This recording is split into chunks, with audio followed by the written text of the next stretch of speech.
Yo, what's going on, everyone? It's your boy DLloyd. So the Minnesota Timberwolves, they got off to a pretty hot start at the beginning of the season. However, for Minnesota, unfortunately, they have dramatically cooled off since the beginning of the season. And they're looking to shake things up a little bit with their roster. Now, according to ESPN's Adrian Wojnarowski, the Minnesota Timberwolves are looking at a pair of all-star point guards.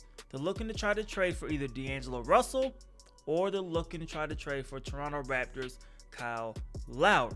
Now, D'Angelo Russell, let's tackle this scenario first.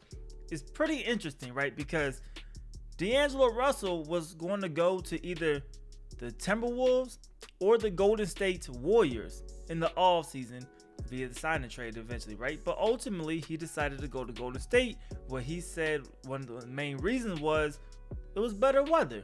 So that's why he decided to go to the Golden State Warriors. Now, this season, Golden State just decimated, right, with injuries.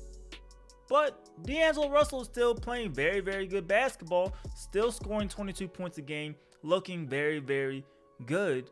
I don't know if he'll be an all-star this year, but I definitely think it's a good season for D'Angelo Russell, and a lot of people, are going to keep valuing him as a guy that they would like to trade for. He's a guy who has all signs pointed up for his NBA career. You're trying to pair somebody with Karl Anthony Towns. Andrew Wiggins has also cooled off a little bit, but you need somebody you could definitely pair with Cat. D'Angelo Russell could definitely be that guy as long as he wants to play in Minnesota. When you look at Kyle Lowry, this one is a little bit more far-fetched, right? I think the Warriors could definitely at least think about trading D'Angelo Russell. I think that's one of the main reasons they got him, was to see how the trade market looked come the trade deadline and go from there. Now, can they acquire some draft picks? Could they get some young pieces? I think they could get both with the trade of D'Angelo Russell going to the Minnesota Timberwolves. I don't think it's a bad deal at all. Like I said, for Kyle Lowry, I think it's a little bit more of not a long shot. Well, a long shot this year, but I don't think it's completely out of the water.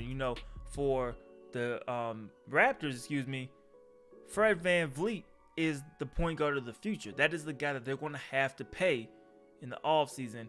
And why not go ahead and ship out Kyle Lowry, go one more year, see what you can do this year, and then move on afterwards. So that's why I don't think Kyle Lowry will go anywhere at the deadline. It will take a crazy offer for that to happen, but Masai Ujiri not scared of making big deals. So if he does see a perfect deal that lines up, maybe he pulls the trigger. I'm just not sold on that happening to the Timberwolves. I think Kyle Lowry finishes this year with the Toronto Raptors, and then they decide to go from there. But D'Angelo Russell, definitely a viable option. An option who I do think will improve Minnesota. But do they have enough, and will Golden State decide to ship out D'Angelo Russell now? Or will they try to wait and see how everything looks in the offseason? I don't know, man. Definitely interesting and definitely something to look forward to, kind of seeing how it all unfolds as we get closer to the NBA trade deadline. But you guys let me know your guys' thoughts and opinions in the comment section below. Do you think that Minnesota Timberwolves should try to trade for one or the other one of these point guards? Maybe none at all. Let me know your opinions. And do you think D'Angelo Russell will be moved before the deadline? Do you think Kyle Lowry will be moved before the deadline? Let me know you guys' thoughts and opinions in the comment section below. It's your boy DLloyd. I'm gonna see y'all next time. Peace.